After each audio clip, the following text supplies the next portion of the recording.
All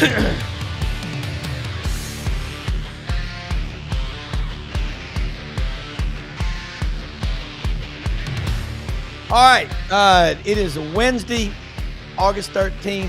What we 16 days away from Auburn at Baylor. It can't get here soon enough, if you ask me.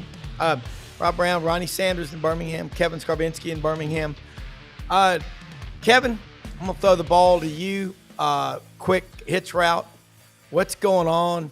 A lot of cooks in the kitchen. That's kind of the theme today. Offense for Auburn. This is interesting. Yeah, the most interesting thing that I've seen come out of Auburn the last couple of days was the interview that Derrick Nix, the offensive coordinator, did with the media on Monday. And as you might expect, one of the topics that they discussed was play calling, because that's been a question the last couple of years under Hugh Freeze. Who was calling the plays?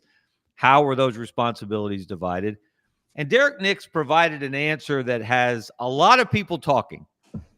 He essentially said, and you can read this in any number of stories from any number of media outlets, and I'm sure there's a lot of discussion, Ronnie, on your message boards about it, that Derrick Nix said he is primarily responsible for first down.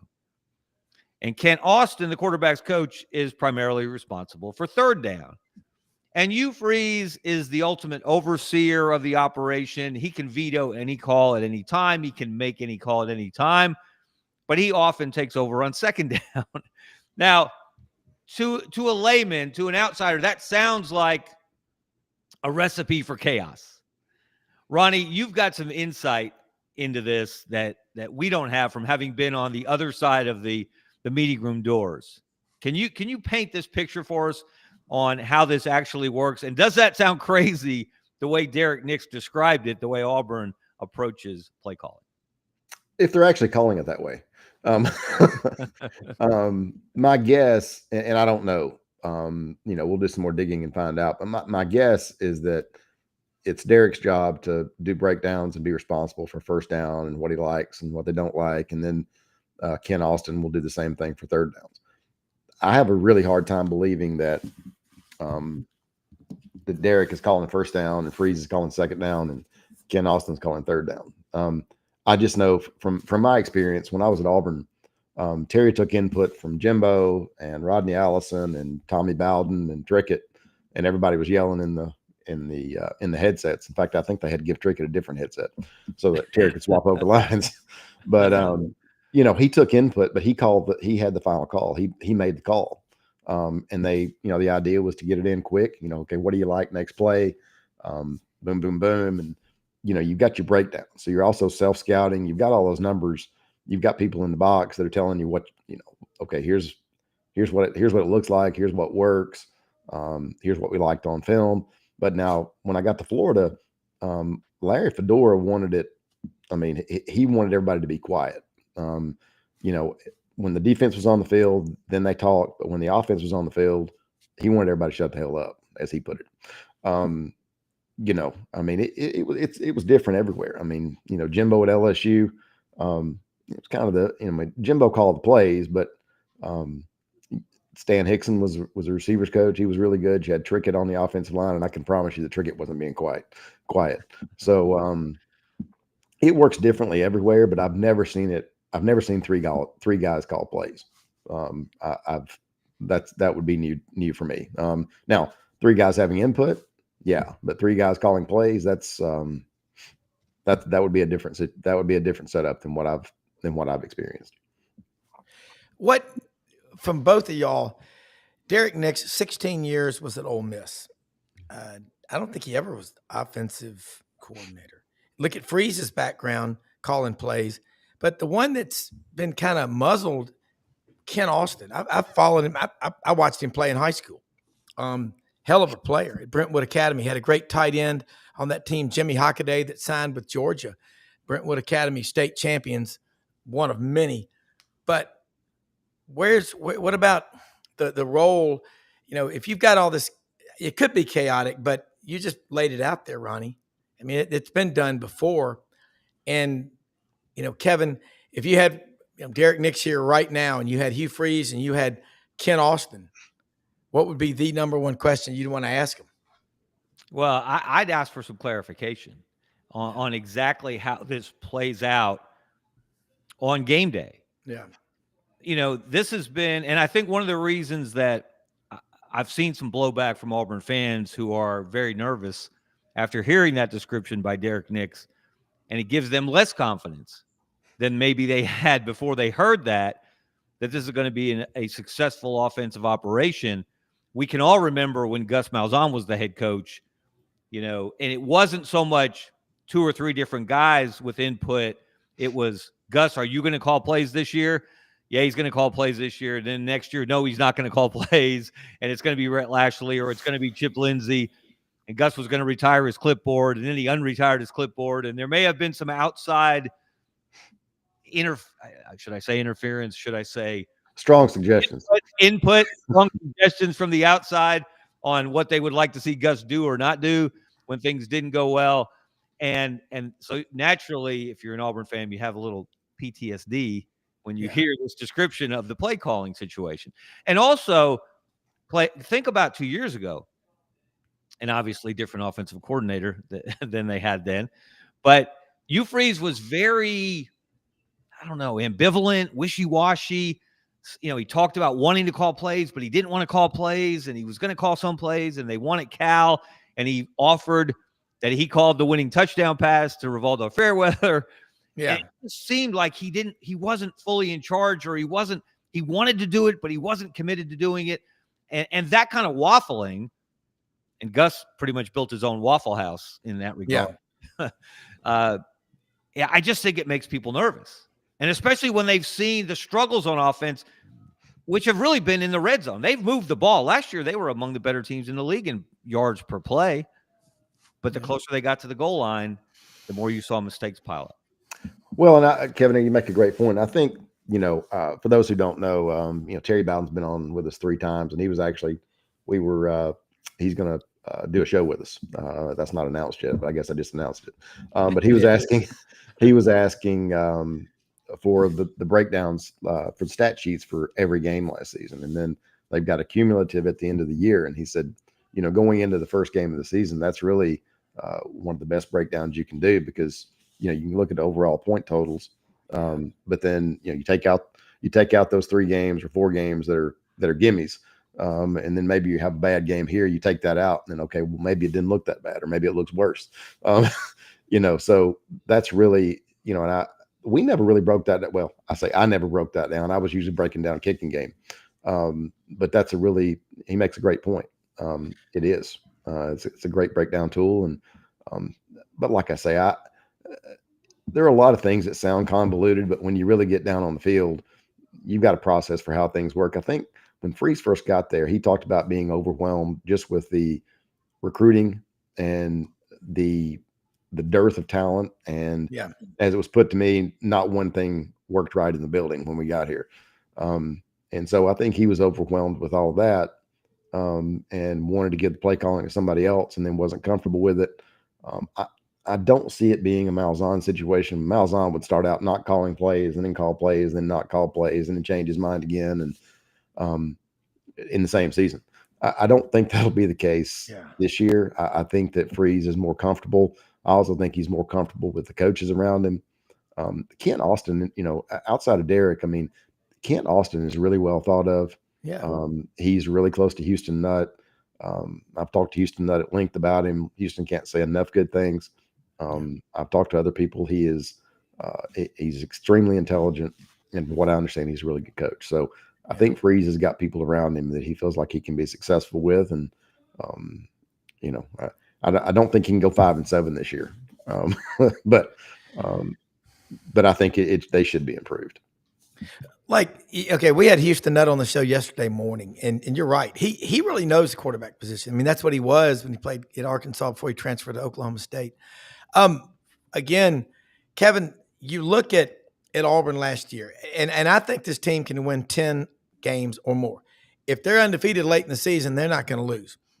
And so people are like, well, how can they do it? They were 5-7. Just because you were 5-7, when you break it down, and just the critical, breakdown and just tear it apart, like taking a business apart, laying it out on the table, and let's do a deconstruction analysis. Auburn held 7 opponents to 21 points or less last year. They blew 2 11-point leads in the fourth quarter. Missed opportunity 101. I mean, dumb fumbles, dumb pick sixes, whatever. You got a better quarterback. You got a better quarterback room now.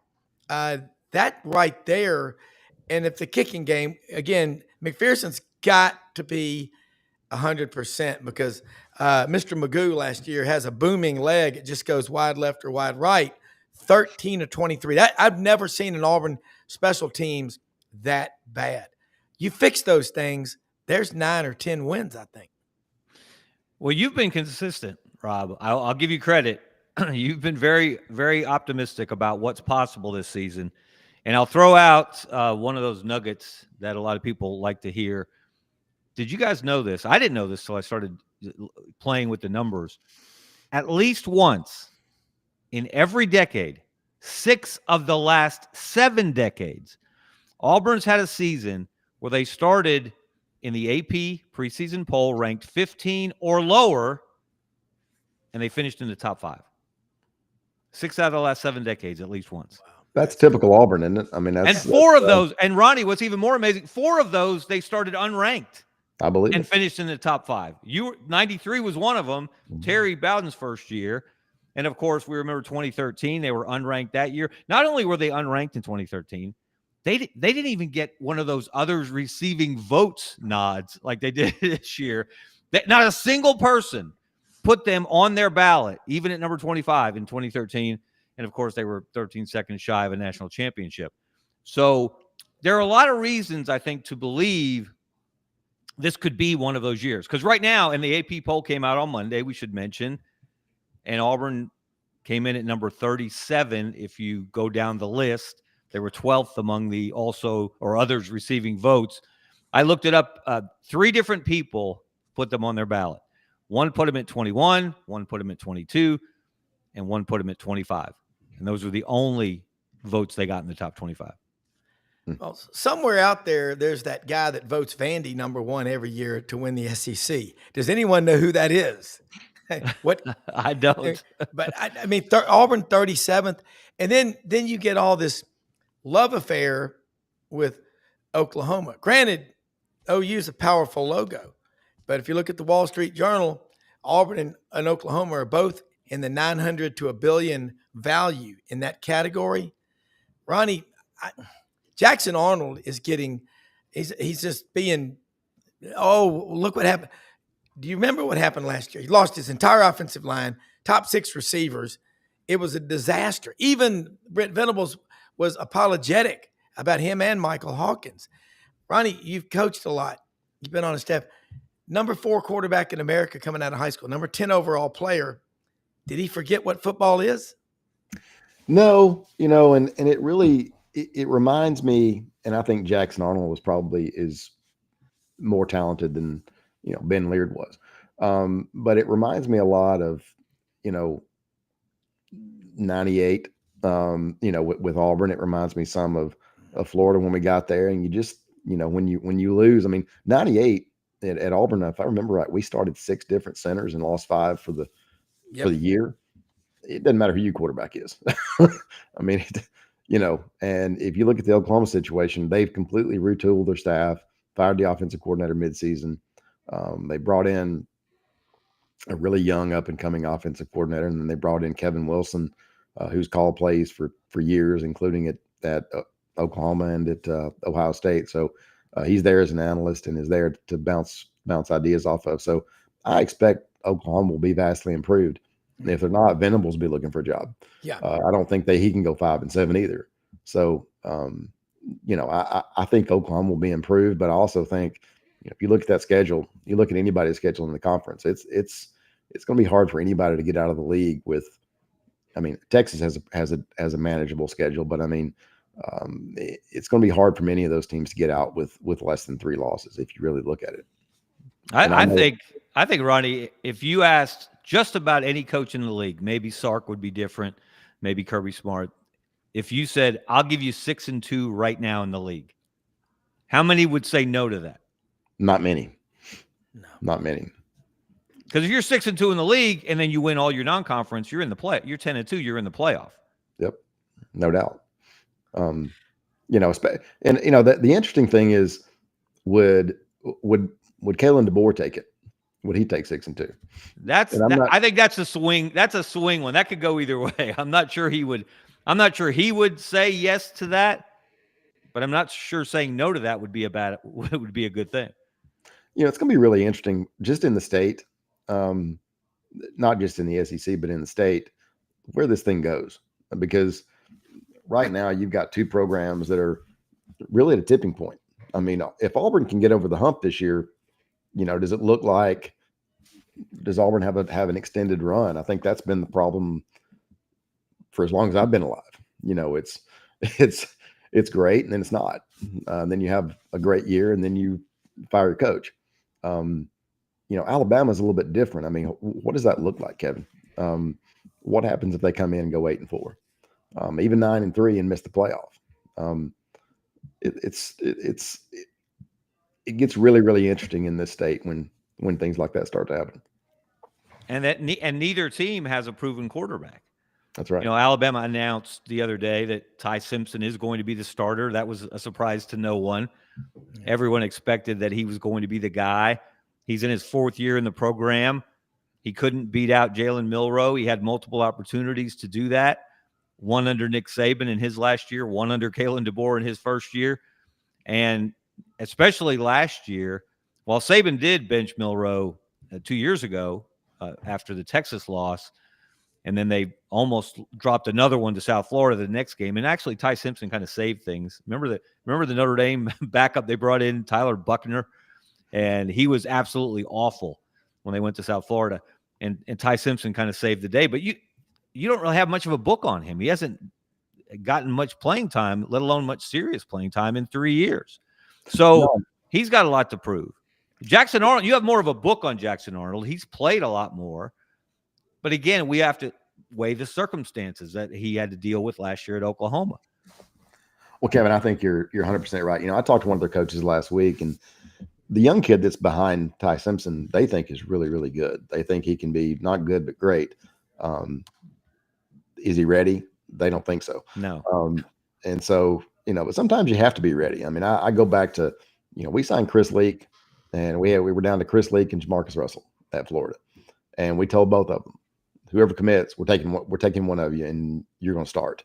So we told both of them, whoever commits first, you're starting a quarterback next year, because we didn't have anybody.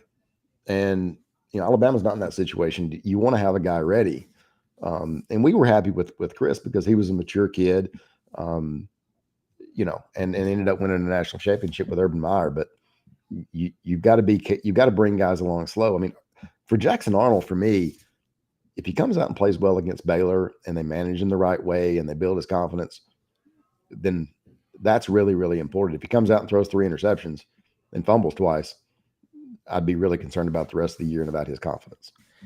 I mean, his stats last year, 12 touchdowns, 3 interceptions, ran for about 446 yards and limited play. He lost his job at halftime of the Tennessee game, September 21st. I think this guy's, the fact that he's training with Mahomes' trainer, Jeff Christensen in Dallas, I think that's a positive. I think that should help him. Not saying he's Patrick Mahomes, but you look at DJ Durkin, you look at the running game. Last year, and this is just, I'm just going to go out on a limb and say this, it almost looked like Hugh Freeze was trying to just keep that Fab Four group of freshman wide receivers from hitting the portal button, and he abandoned the running game. And then Auburn fans getting all giddy over beating Kentucky and Lexington. The last time Auburn lost up there was 1966. Jarquez went for 278 yards in that game. And Tuesday, they're still talking about the win at Kentucky. And Wednesday, I'm like, you got Vanderbilt coming in. And then Auburn lost to Vanderbilt for the first time in school history since 1892 in Auburn. Allegedly, Clark Lee said he heard a comment. Someone said, they're still Vanderbilt and we're still Auburn. I mean, that might be urban myth, whatever, but Auburn just can't keep losing those kind of games. And this 46-50 is the only comparable 5-year cycle. I think the defense is going to be strong this year. And I'm just curious what freshman, is it Malik Autry? Who's it going to be that comes in, has an immediate impact? Because you better have 7 or 8 big defensive linemen. You can't play them 60, 70 snaps. Well, you know, I looked at the losses last year, and clearly the area that fell short was the offense, far more than the defense. Yeah. You know, you scored 14 against Alabama, 7 against Vandy, 17 against Missouri, 13 against Georgia, 14 against Cal. That's inexcusable. 14 against Arkansas and 21 against Oklahoma. Every one of those games, with the exception of Georgia and maybe Alabama, were winnable games. Yeah. And yet the offense did not produce, and there were a lot of different reasons for that. I saw an interesting comment. The CBS Sports crew, Rick Neuheisel, I saw a soundbite in which he was asked, they were banting about different categories looking ahead to this season, and he was asked his top newcomer in the country. He named Jackson Arnold. He said he thinks that's going to be a very profitable marriage between Hugh Freeze, who's a quarterback-friendly coach, and Jackson Arnold, who needs somebody to love him and believe in him and have confidence in him. And certainly Hugh Freeze has demonstrated that to this point. And we'll see if it translates on the field. Wow. Yeah, Kevin, you're right. And look, for all of the things that Rick Neuheisel says that I don't agree with, and there are many, he does know about quarterback play. And I don't think there's any question about that. If you look at look at the players he's coached and the places that he's coached, he had some trouble at UCLA and just couldn't get consistent quarterback play. But I don't think that I think the guy knows quarterback play, and I think he's right. Jackson Arnold has a great opportunity, and Auburn's got a great opportunity. But I think, again, like we talked about a while ago, I mean, if he struggles early, and it hurts his confidence going into the conference, that's going to be a problem, especially with some of the road games early. Well, that's where Ken Austin can help. That he's always been regarded as that guy that's on the field and is a great communicator with the quarterbacks. But I just, Kevin, you're right. The winnable games. Was it last year? Can you put your finger on it and say it was Peyton Thorne exclusively?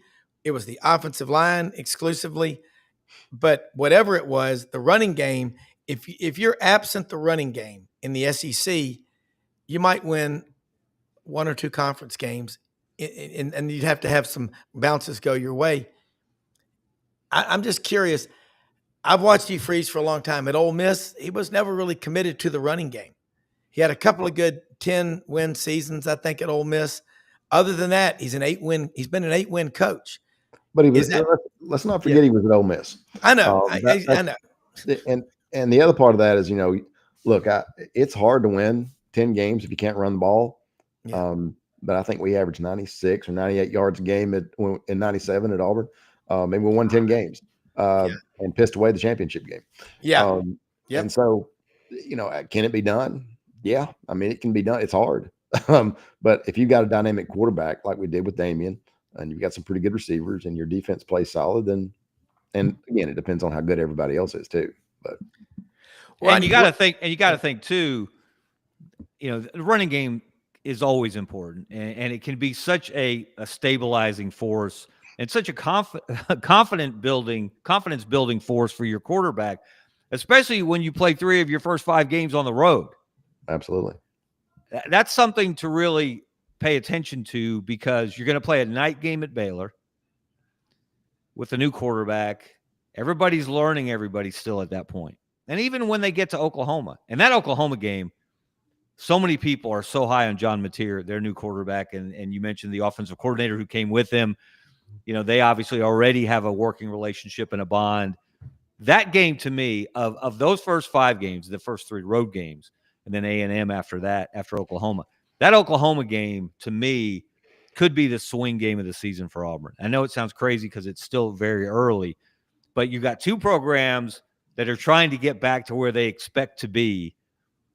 And then you got the quarterback who was at one program last year, and now he's at the other.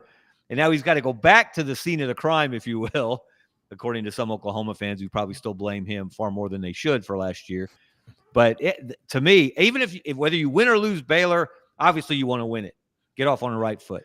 Then have some big games the next two. But that Oklahoma game, for whoever wins that game, I think may be the team that steps forward and leaves kind of this wreckage behind of the last few years. Yeah, think about this. I, not to cut you off, Rob, but I agree with you. You know, it's funny. I was talking to an Auburn coach, and they were talking about, you know, getting past Oklahoma, if they can get past them, and you know, finish 4-1 those first 5 games, and they're in good shape. And then, I think it was the next day, I talked to one of the Oklahoma coaches, and he basically said the same thing about this. So I think both of the staffs feel the same way that you do, Kevin. It's a swing game, and it's a really, really important game.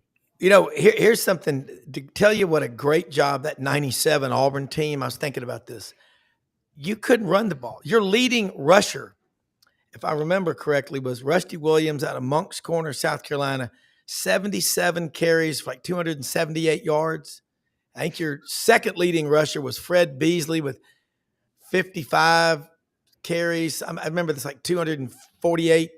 And then DeMontre Carter had 233. I believe Kevin McLeod had a couple, had a few carries too, but it was. I mean, but you got, like you said, you had the SEC champion. If Karsten Paley catches that ball on the goal just line one right of them. before the half, one of them. Nothing. I mean, I love the man out of East Coweta County High School, him and Antoine Nolan. But that's one of the. I mean, that might be the most. They talk about 2011 LSU, best team ever to not win the national championship. Think about 1997 Auburn. You had no running game to speak of, and you were this close, 30-29. I mean, that, Ronnie, you were on that staff. I just think about that. It is very. If you look at Auburn's history, Kevin, we were talking about this earlier. I mean, you know, you look at. I mean, Auburn's been screwed a few times when you know, and a lot of it is, as you talked about, being ranked lower in the. You know, look at 2004. You know, if there's a playoff in '88, I'm pretty sure Auburn wins the national championship. I don't think there was anybody better that year. I mean, you had the earthquake game. At Auburn lost 7-6, and if Dye doesn't get so conservative, that team goes undefeated. Yeah. You know, you look at 2010. If Auburn was ranked, it wasn't very high. And 22. Yeah, they were 22 that year to start the season. That's the lowest ranked team in the. Go back to '98, when the BCS championship era started. From '98 to today, the team that started the lowest and traveled the farthest and ranked the highest was Auburn in 2010. They started 22 and they finished number 1. And if you look at the history, you know, look at 83, you know, you look at 88, you look at, you know, you look at, 2004. I mean, Auburn's been, you know, it's been on the wrong end of, Auburn's been on the wrong end a few times. Wasn't Auburn 17th in the preseason in 2004? Yes, they were 17. Yep. Okay. So, and you go back, and I tell you, you talk about getting the split end of the stick historically. New Year's, January 2nd, 1984. I mean, 32 of the 61 Knight Ridder voters said if Miami, number 5, beats number 1 Nebraska, they don't give a damn what else happens. They're moving them from 5-1. Just like in 77 when Notre Dame played Texas and went over everybody from 5th to 1st. You have a playoff, that doesn't happen. You talk about missed opportunities. And now flipping that, I think Hugh Freeze, am I nuts to say this, but when your roster is what it was when he took over December of 22, how much confidence, honestly, could you have? It'd be like a banker addressing the shareholders when you know the bank is insolvent. Yeah, that's the value. It's horrible. Yeah, that's the value of that first game. You know, beat Baylor, and if you beat them handily, maybe you jump into the poll. And this is another amazing stat to me, guys. It doesn't sound right, but it is right. I looked it up. I double-checked my work. Auburn has not been ranked for 55 straight AP polls. Yeah. I saw your podcast yesterday. The last time they were ranked was November 7th, 2021. God, wow. Now, to put that in perspective, that's the longest drought in the SEC. Every other SEC program has been ranked for at least a week or two since Auburn was last ranked. That should never happen. That should never be the case with Auburn's history and tradition. No, Kevin, you're right. And look, I mean, and for those who read our site, and I know I've said this before, but Philip Marshall and I preached this for years. This was coming, whether it was Stephen Leith as president or Alan Green as the AD or the end of the Malzahn era, even in 2013, when Gus could have gotten anything he wanted and said, we don't need a new football complex. When everybody in the building except him said, we need a new football complex. And so you fast forward, you're 10 years late. And then you've got a president who's a disaster, and you got an AD who's a disaster. And then you've got an interim president who doesn't fire coaches, but fires ADs. And then you've got another president. I mean, it was completely predictable. And what we predicted, unfortunately, is what happened. And it's taken this long to recover. All right, I'm going to throw one at you. Y'all remember this nightmare. Alabama in 96 had an athletic director named Bob Backrath. He reminded me he was so cheap of Milburn Drysdale, the head of Commerce Bank of Beverly Hills. He would not allow him to spend money on athletics facilities. I mean, he was like tighter than Mr. Krabs, okay? Well, look what happened to them. From 97 to 07, that 11-year period, Alabama had 8 of those 11 years where they lost 5 games or more. And in 2003, they lost to Hawaii. As my old coach used to call them, Hawaii. They lost to Hawaii. Look what, and Saban's first year, they only win 7 games. I mean, you talk about ULM. Yeah. And think about the decisions, the $100 million mistake, Stephen Leith, what that did to Auburn. And now you've got, can we say it's a 180? Or are we close to it and having everybody on the same page at Auburn? Well, I think it's a lot better. I think it's a lot better, and I think you're as close to alignment as you've been in since I was there. But that being said, people talk about the New Mexico State loss and the Vandy loss, and those are bad losses. Don't get me wrong.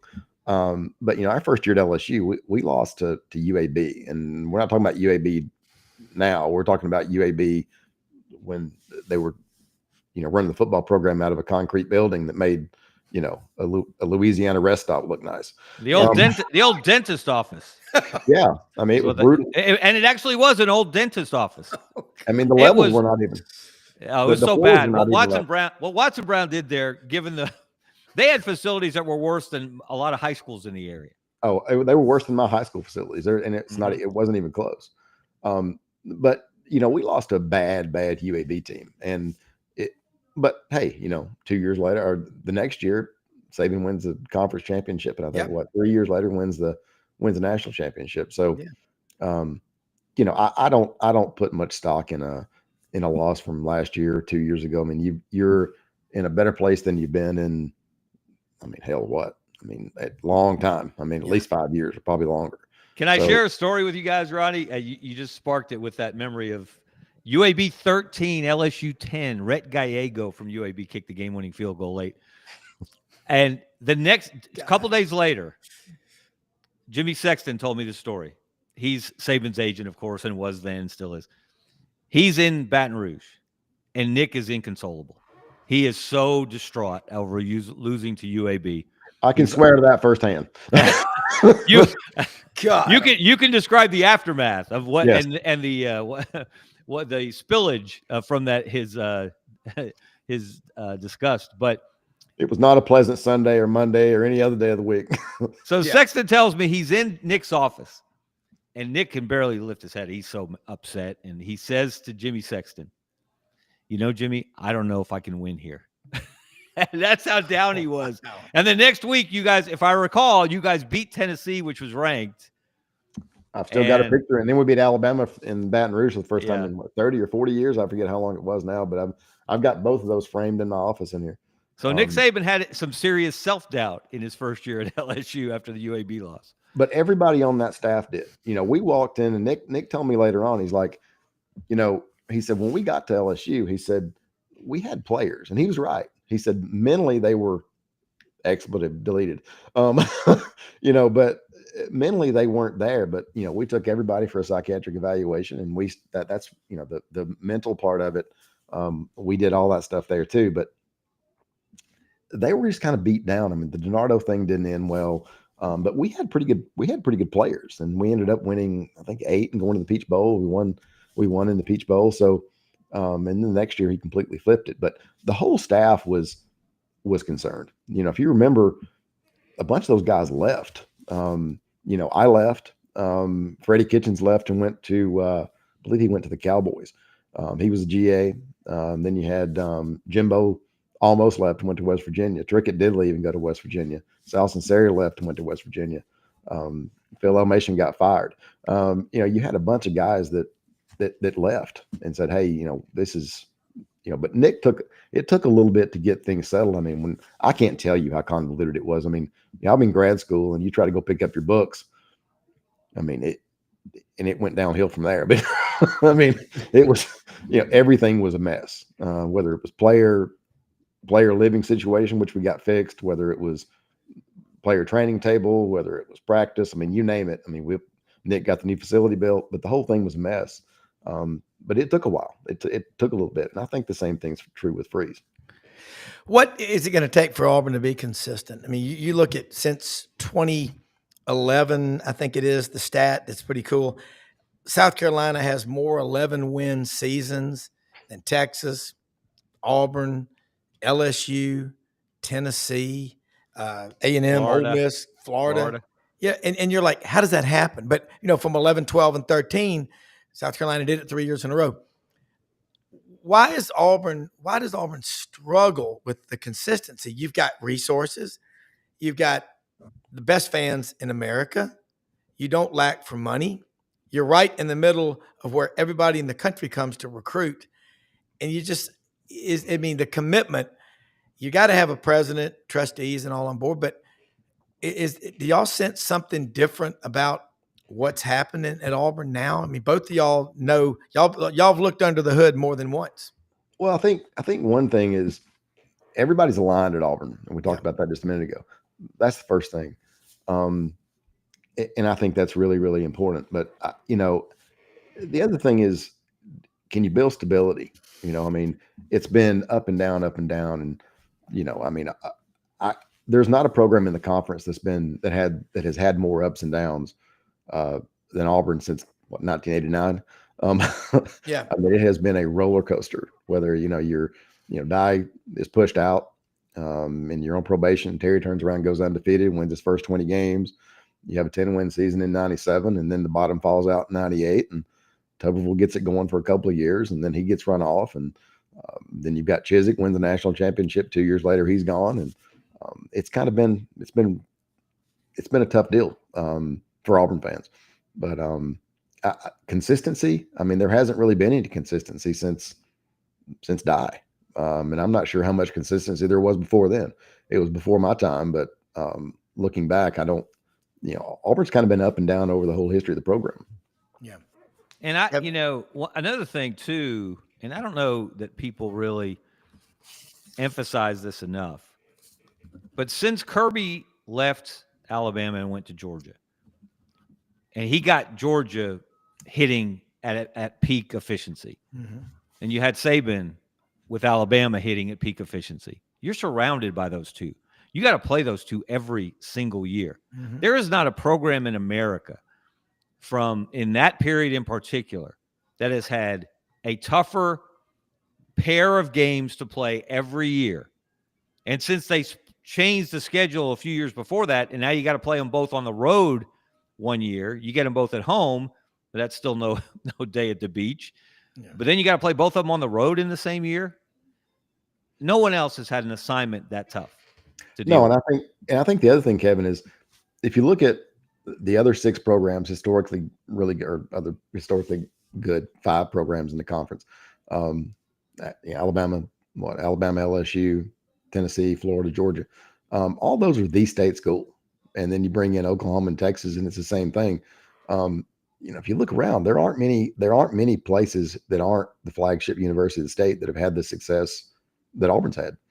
There's 2. Clemson and Auburn.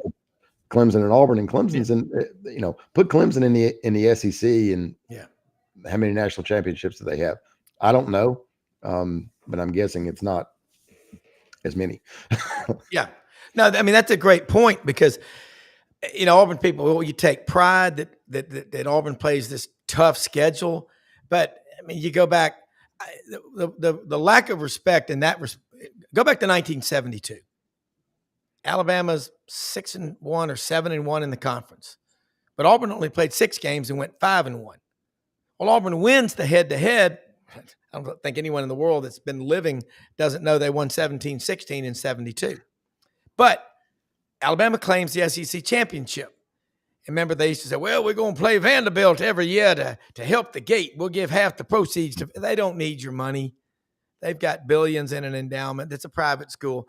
But they literally, why is Auburn not printing bumper stickers that claim 72? I mean, some schools played 8, some played 5, 6. I mean, there was just, but that happened.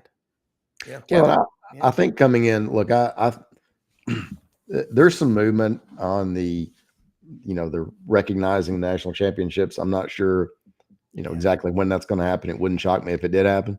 Yeah. And if you look at Florida, look what Spurrier did the first year he got there. They were on probation, and in the stadium, I assume it's still there. It said, best in the SEC, whatever year that was. And then you had the SEC 1990. 1990. So, and then you had the rest of the SEC championships listed around. I don't see any problem with doing that either. I mean, I think that if you're the best in the conference that year, then, listed for 72, listed for 1993. You didn't win the conference technically, but you were still the best in the conference. You had the best record in the conference. And 93, you beat the 2 teams that played in the SEC championship game, Florida and Alabama. Yeah. Hey, Ronnie, we got to ask you, right, because you know him well and you were on the staff. Your old buddy Jimbo Fisher made some news in the last week or so. He goes on a podcast with a former FSU player, and I listened to it, and he was on for a little more than an hour, and Jimbo did most of the talking, surprisingly. As usual. Shockingly, right? and spoke at warp speed as usual. Mm-hmm. But he made it very clear, no uncertain terms, he wants to coach again. He's only 59. He'll be 60 in October. He's got, as he pointed out, it was almost like he was testing out his resume. And I checked him. He was right on every number. Mm-hmm. He's won 72% of his games as a head coach. He's been 80% I think he said 80% of playoff games. Of course, there weren't that many, but he said playoff games. Actually, it's 80% of bowl games. He's 8-2 in postseason games, shall we say, not including conference championship games. But he was 8-2. He won that BCS championship game against Auburn with Florida State after the 2013 season. I've been telling people. Now, I'm not saying I'm not predicting this is going to happen, but I'm just saying in general, if Jimbo wants to coach again, he will get a coaching job. I have no doubt that somebody will hire him after this season. I don't know who it's going to be, but I really believe someone will hire him because he's had too much success. What's your thought on that? Well, he was interested in the West Virginia job, and they ended up hiring Rich. Most of the boosters wanted Rich to begin with, but Jimbo was not super impressive in the interview, meaning that I think he went in, and obviously I wasn't there. This is based on what I was told. I think he went in with more demands than he did questions, which is similar to what happened, if you remember, at Florida State. And so I think he may have to change his attitude a little bit and figure out what he'll take. West Virginia's home, but it's still a step down from A&M and Florida State. So will he, what kind of job will he take? And I don't know the answer to that. If he's willing to take West Virginia, then, West Virginia's not going to compete for a national championship. And what program is going to hire him? He could take less money because he's got a $76 or $72 million buyout or whatever. Yeah. But Jimbo's in a different place now, I think, too. He got divorced. He's remarried. His kids are older. And so, he's in a place where, and he looked good. It looked like he'd lost some weight. Mm-hmm. And he's talking faster than ever. And so he's had a little bit of time to recover. And, but Kevin, I agree with you. I think at some point he'll get another job. And it's clear that he wants to get another job. But I also think he's got to kind of repackage himself. And the situation at A&M was not good. The locker room was a mess. The coaching staff was a little bit of a mess. And he kind of lost control of the thing a little bit the way that he did at the end of Florida State. I've always thought Jimbo would be a great head coach. And I think he was to begin with at Florida State. I agree. But I mean, yeah. Some of his personal life and some of the things in the locker room, and we don't need to get into all that. But yeah, I think he's in a better place personally than he's been in probably a while. I mean, West Virginia, the winningest college football team in America without a national championship. And since 1990, the first time ever national champion is Florida, 96. It's hard to break into that club. I mean, they've got medical school. They're an hour south of Pittsburgh at West Virginia. But yeah, I think Kevin, that was a great podcast that you did yesterday. Thank you. I watched it in its entirety yesterday about Jimbo Fisher. I mean, what was he, 25 when he was at Auburn in 93? 27, I think 25 or 27. I mean, he was really young. Yes. Yeah, I mean, he played for Terry at Salem, transferred to Samford, graduated at Samford, and I believe he was a GA for a year, and then was a quarterback coach, and then was a coordinator, and then came with Terry I think he was 27, then came as a quarterbacks coach to Auburn. And then he was obviously, Rick Trickett and Terry helped him get on it at Cincinnati. And they broke all kinds of records, and the next year, Trick helped him get the job at LSU, and he's been flying high ever since. Yeah, I mean, people have told me that he's. If you asked if Nick Saban were honest, and you asked him who were his favorite offensive coordinators, Jimbo would be on the short list. No question.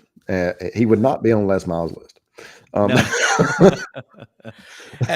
the way, is Brian Kelly that'd be a different list? Is Brian Kelly trying to look like Les Miles with the white painter's hat and the white shirt, or an inmate? Yeah. I mean, it's not a good look, Coach. Somebody told me about that. Somebody on that staff said, they were talking about this is a long time ago, so I guess I can tell this story. Said, he's arrogant and he's not very smart. That's not a real good combination.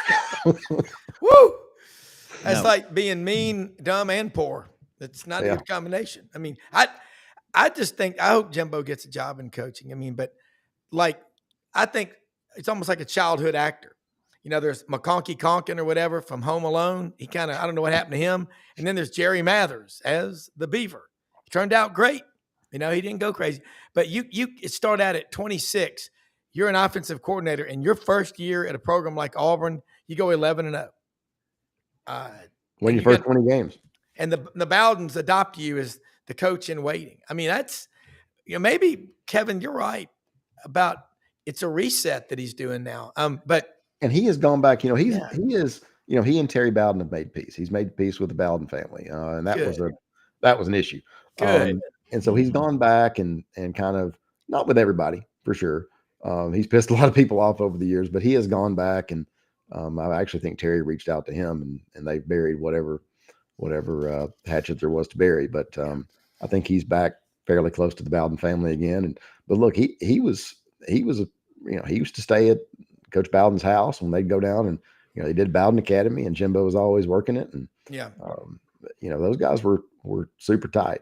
So it's good that they've kind of gotten back together. But I mean, I think Jimbo can get a job. The question is, can he get a job that he'll take? How bad does he want to coach?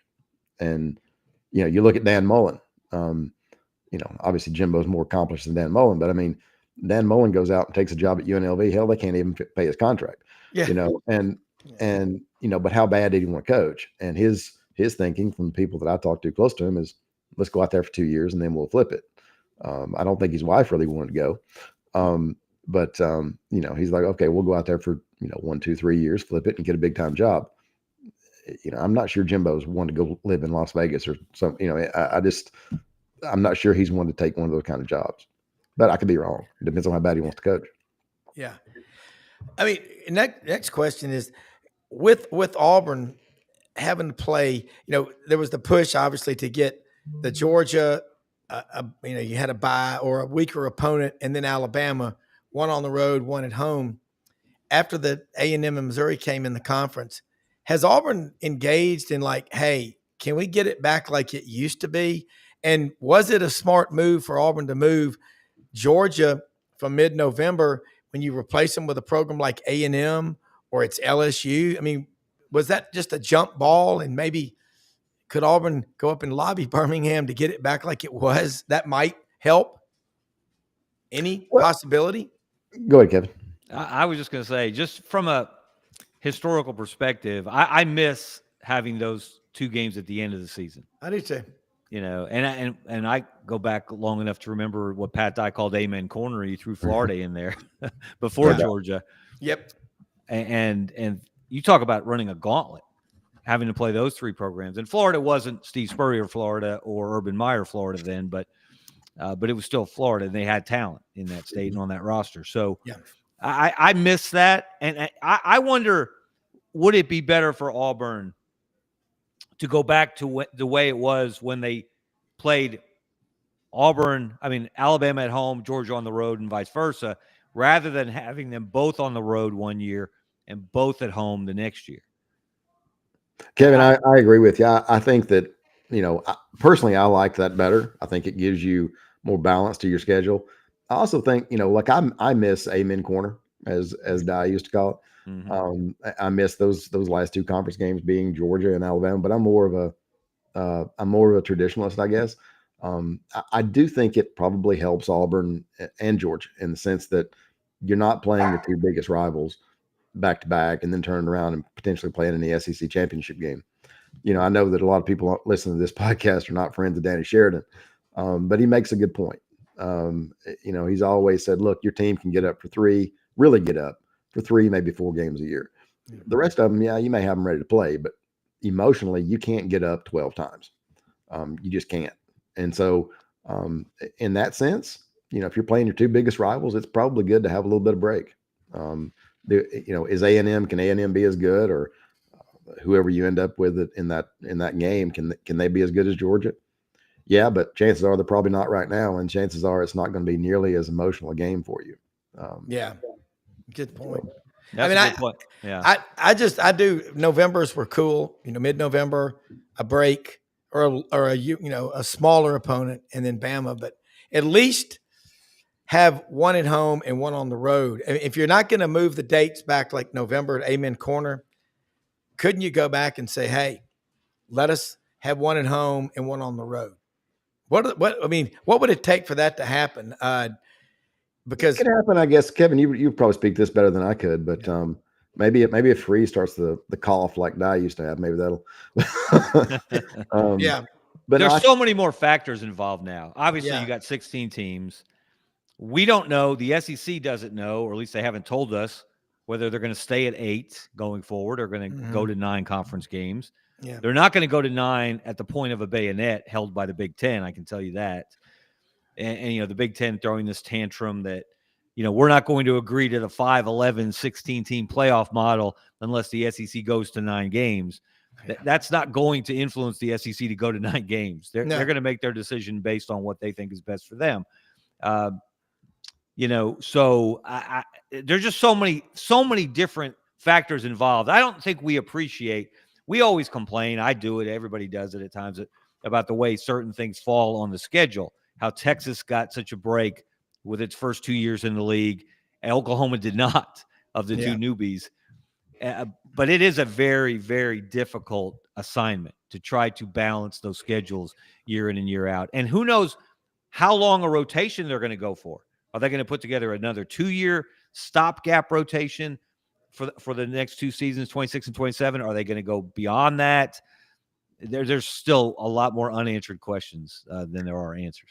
And I think, the other question is, do those traditional rivalries, I just don't see how you can hold, and obviously money takes care of everything, but it's hard for me to see a season without Auburn and Georgia and Alabama and Tennessee. I mean, those are going to go before Auburn and Alabama, but at the end of the day, I mean, those rivalries are are part of the fabric of the conference. And, it was really, if you remember, Dye was pretty upset about losing Tennessee.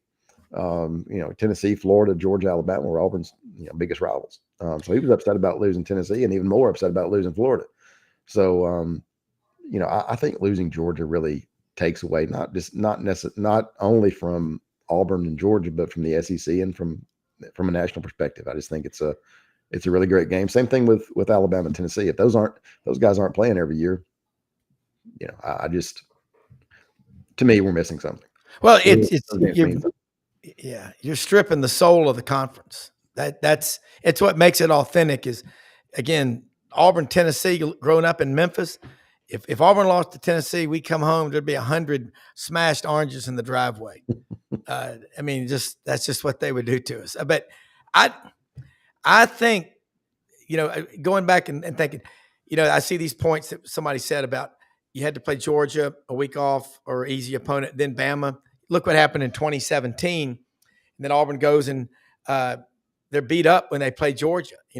If you had Cam Petway, for whatever reason, was in the doghouse that year, if he could have been spelling carry on and you had a 1-2 punch, I think Auburn was number 2 going into that rematch with Georgia.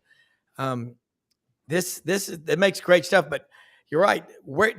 Texas has come in, and it's kind of interesting. They're kind of blotting out the sun. So, Alabama's itching to get back, and so is Auburn, so is Georgia. Nobody wants to give away the power to Texas. Well, I think, Kevin, again, you could probably speak this better than I can, but I mean, I can tell you this. I mean, Texas has got all the money and they think they've got all the power. And I'm just not sure how long. Look, the Alabamas and the Floridas and the Georgias and the Auburns and the Tennessees and the LSUs are going to, I can't imagine that they're not going to. If Texas tries to get too big for the britches, I think all of those schools are going to say, hey, sit down, shut the hell up. We're, Yeah. That's my guess, because this is not the Big 12 where everybody is dependent on Texas deciding whether there's a conference or not. I saw a headline. I don't know if it was for an article or a podcast in the last couple of days that said, "Is Texas the new Alabama?" And I said, "Wait a minute. Has Texas won a national championship in the last couple of years?" No. Have they played for a national championship in the last couple of years? No. Yes, they've gone to the playoff back-to-back years. Kudos to them. But I seem to recall them playing Georgia twice last year and losing both games. Yep. The toughest team on their schedule. Well, and they were very fortunate to escape Arizona State in the playoff until they ran into Ohio State. And before anybody declares them Alabama, how about having a few years in a row of 10-win seasons? I mean, what Nick have 16 or 16, I think, straight 10-win seasons. So before anybody declares Texas the next Alabama or the next Georgia for that matter, let's see them play a real SEC schedule. Yeah, look in the last 14 years, they've only won double-digit games 3 or 4 of the last 14 years. And again, nothing against Texas, but you were in the Big 12. Now you're in the sausage grind, the SEC. And it is I'm telling you, the rest of the schools in this conference, you're right. You're not going to keep Florida down. You're not going to keep Auburn down. And if you've beaten Auburn the last few years, put an asterisk by it. You got a hall pass, but it's still the 13th winningest program in the history of college football. And Florida, like Rob, you make a great point. Florida's not going to stay down forever. No. I mean, it's been a long time since they won a conference championship too. 2008. So, I mean, look how long Tennessee was down. I mean, 98. Everything is for them. Everything is cyclical, and at some point, Florida and Georgia are going to be back, and Alabama and Tennessee and Georgia are going to cycle back down. That's the nature of the beast. Yeah, we run out of time, unfortunately, but you're right. You just can't keep these great programs down forever. And while other programs rise, when they come back, your time and the spotlight will diminish quickly. It's going to be fun. It's going to be a lot of fun. Well, I think, look, I know we're about ready to go, but I mean, I think Florida's set up to have a great year. I know they've got a tough schedule, and but I really think that Billy has done a great job. Now, can he get out of his way and he wants to call plays too, but it's hard to call plays as a head coach unless you're really, really good at it. Yeah. And he hasn't done very much of it so if he had hired an offensive coordinator, I'd feel a little bit better about it. Yeah. But I think Florida's, I think they've got a really good year too. Yeah. Hello, Columbiana, Alabama. We'll see you all this week on this channel. Great show, unbelievable information.